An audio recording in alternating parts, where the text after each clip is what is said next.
Bonjour et bienvenue pour cette nouvelle analyse approfondie de nos sources. Aujourd'hui, on va s'attaquer à un truc assez fascinant. Le secret le mieux gardé des maîtres négociateurs, c'est pas du tout leur force de persuasion. Ah non, pas du tout. Bonjour d'ailleurs. C'est plutôt leur capacité à créer de véritables mirages en fait. C'est ravi de me plonger là-dedans avec toi parce que c'est un sujet tellement contre-intuitif. Ouais, c'est clair. Pour ceux qui s'intéressent à la négociation, l'image classique qu'on a, genre le cliché du cinéma, c'est deux personnes en costume qui se fixent et qui refusent de céder le moindre centimètre, quoi. Tout à fait. Sauf que notre document d'aujourd'hui déconstruise complètement ce mythe du bras de fer brutal. Cette imagerie classique, en fait, c'est carrément la description d'un échec. Bah oui, parce que forcer la main de quelqu'un, ça crée juste du ressentiment, non? Enfin, ça donne des accords qui sont hyper fragiles sur le long terme. Exactement. Le véritable art, la technique supérieure qui est documentée ici, ça consiste plutôt à amener l'autre partie à concentrer toute son énergie mentale sur une cible précise.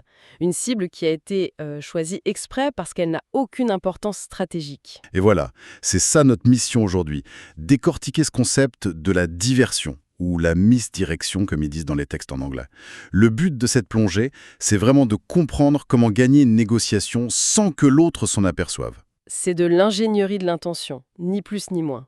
Et pour comprendre à quel point c'est redoutable, il faut d'abord analyser notre propre vulnérabilité cognitive face à un conflit. Donc, en gros, si on veut définir la diversion selon le texte, le négociateur va afficher une exigence qui a l'air féroce pour un point précis, tout en terchant ce qu'il veut vraiment.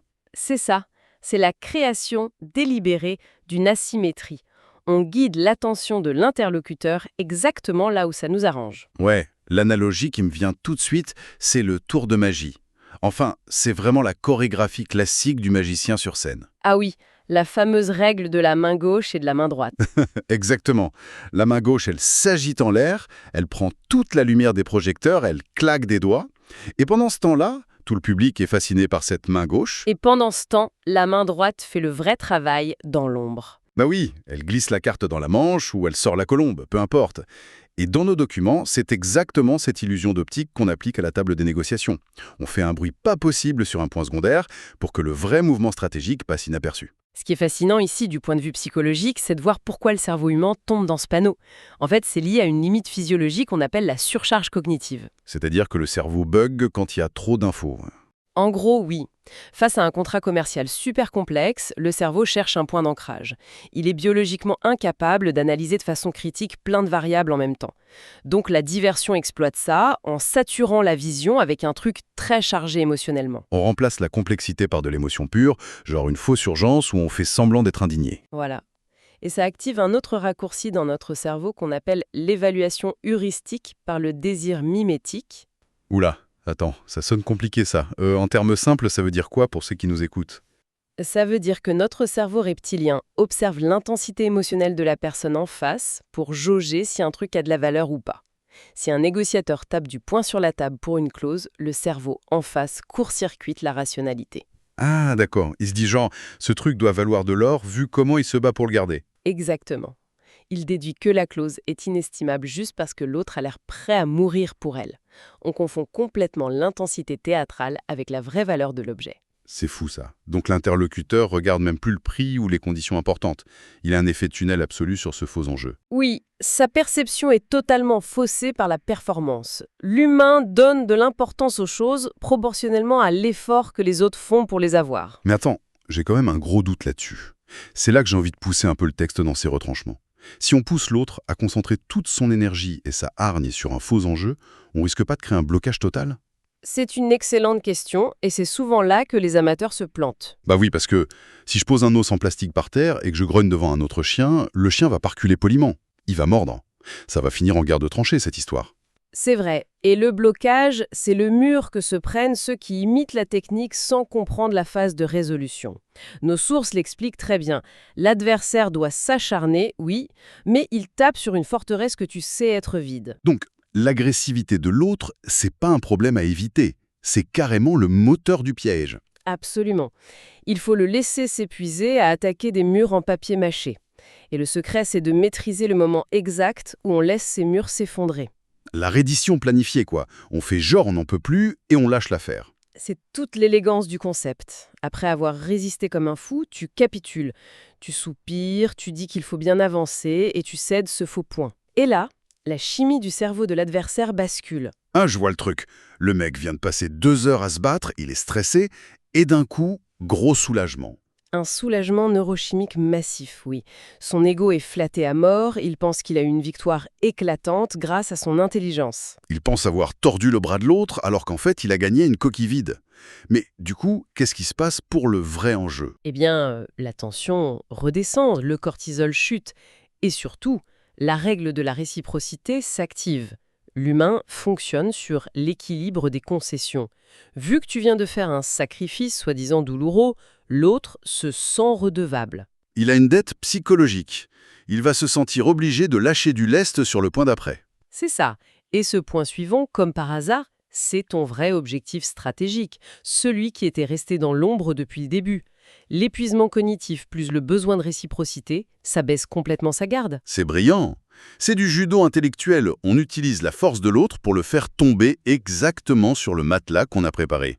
Bon, la théorie est géniale, mais comment ça se traduit dans la vraie vie des affaires selon nos notes prates? Utilisation des délais ou bien des conditions apparemment mineures comme APA. Ah ouais, c'est là que ça devient vraiment intéressant. L'exemple du délai, je le trouve dingue. Imagine un gros contrat. Le vrai but, c'est de garder la marge bénéficiaire, de pas baisser les prix. Mais en face, ils veulent un rabais. Exactement. Au lieu de se battre sur les pourcentages de réduction, ce qui serait stérile, le négociateur introduit une fausse contrainte de temps. Il arrive et il dit, avec un air super grave, « Écoutez, on doit absolument signer avant vendredi 17h, sinon les budgets sont coupés. » L'urgence totalement fabriquée. Et ça capte l'attention directe. La partie adverse se dit « Ah, ils sont pressés, ils ont une faiblesse, on va s'engouffrer là-dedans pour demander des trucs. » Et pendant des heures, ils vont marchander ce délai du vendredi. Ils vont dire que c'est impossible pour leurs juristes, qu'il faut des compensations pour cet effort surhumain. Ils dépensent une énergie folle pour de la logistique. Pendant que toute l'attention est sur les rouages administratifs du fameux vendredi -1. Personne discute le prix de base. Mais attends, j'ai une objection là. Et si l'autre dit juste non? S'il se lève et dit écoutez, vendredi c'est matériellement impossible, les risques sont trop gros, on annule tout. Le bluff tombe à l'eau là, non? C'est là qu'on est sur le fil du rasoir.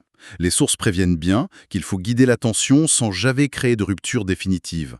Le faux enjeu doit créer de la friction, mais il doit rester négociable. Donc si on sent que l'autre va vraiment partir, on dégaine la fameuse phase de reddition salvatrice. Exactement. Face à un refus net, le maître de la diversion fait une pause, il mime une grosse réflexion interne et il offre la concession. Jean est dit « Bon, je vois que ce délai met vos équipes dans le rouge, je vais prendre sur moi et repousser à la fin du mois. Mais du coup, vu le risque financier que je prends, c'est impossible de vous faire les 10% de rabais. Le tarif reste fixe. » Et la boucle est bouclée. L'adversaire est tellement soulagé d'avoir repoussé l'échéance intenable et il a eu tellement peur de perdre l'accord qu'il accepte le prix. Il repart en pensant qu'il a géré le tempo comme un chef alors qu'il vient de payer le prix fort.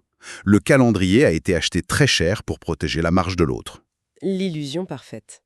Et on retrouve le même niveau de sophistication avec le deuxième exemple des textes La condition mineure. Ah oui, dans les fusions d'entreprises par exemple. Là où les vrais enjeux, c'est la propriété intellectuelle ou la gouvernance. Voilà. Au lieu de débattre de ça, le piège, c'est de déclencher une guerre sur un détail cosmétique. Ça peut être la charte graphique, le logo ou l'adresse d'un bureau régional. Et on force des équipes entières de cadres supérieurs à débattre pendant 3 heures de la couleur d'un logo. C'est fou. C'est là que le biais des coûts irrécupérables frappe fort. Plus ils passent de temps à débattre du logo, plus leur cerveau se persuade que c'est une question de survie identitaire. Le temps investi crée la valeur. Jusqu'au moment où on concède généreusement le droit de garder le logo bleu ciel, et pendant qu'ils fêtent ça avec le champagne, Ils signent les clauses de transfert technologique qui vont siphonner leur savoir-faire sans même les lire en détail. c'est vraiment un jeu de miroir. On flatte l'ego de l'adversaire, on lui laisse admirer à quel point il est intransigeant, juste pour cacher qu'on vient de rafler les fondations même de l'accord. Du coup, cette dynamique oblige vraiment à repenser comment on se prépare avant une discussion importante. La synthèse de nos documents propose un changement de paradigme radical là-dessus. Bah oui, parce que la préparation classique, c'est une approche super linéaire. On fait sa petite liste de courses, je veux ça, je peux céder là-dessus, et voilà ma ligne rouge. Une simple liste de courses, comme tu dis, c'est transparent et c'est incroyablement vulnérable face à quelqu'un qui maîtrise la diversité. Selon nos sources, la nouvelle méthode, c'est d'intégrer la tromperie dès la fondation.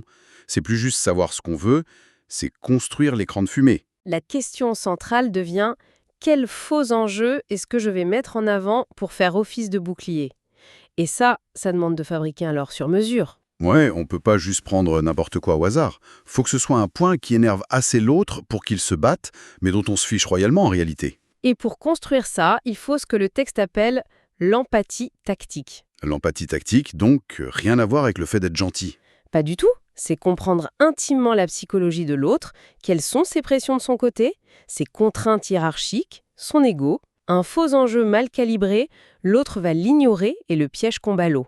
Il faut lui offrir le combat qu'il a secrètement envie de mener. C'est de l'empathie pour cartographier les failles, en gros. Et tu sais, en décortiquant tout ça, il y a une pensée assez vertigineuse qui me vient pour conclure. Laquelle? Mais la conclusion logique de tout ça, l'essence même de la diversion, c'est que ça doit être totalement invisible pour la victime. Le succès de la technique, c'est que le pigeon quitte la table en étant persuadé d'être un génie de la négo. C'est terrifiant quand on y pense, oui. Ça remet en question nos propres souvenirs de conflits passés. Exactement. C'est la question que quiconque nous écoute peut se poser maintenant. Si cette arme psychologique est indétectable par définition, comment on peut être sûr qu'on n'en a pas été victime? C'est la vraie question. Peut-être que ce fameux vendredi qu'on a repoussé de haute lutte, ou cette petite clause contractuelle qu'on a défendue jusqu'à l'épuisement l'an dernier. Vous savez, cette sensation géniale de sortir de la salle de réunion en vainqueur. Est-ce que c'était vraiment une démonstration de notre compétence? Ou bien on était juste le public crédule qui fixait la main gauche du magicien pendant qu'en face ils sécurisaient leur vrai objectif dans l'ombre? Une fausse victoire en plastique, payée avec l'essentiel. L'illusion, quand elle est parfaite, a toujours le goût de la réalité. Ça laisse clairement à réfléchir pour la prochaine fois qu'on s'assiera à une table de négociation. C'est sûr. On se retrouve très vite pour une prochaine analyse approfondie. À bientôt.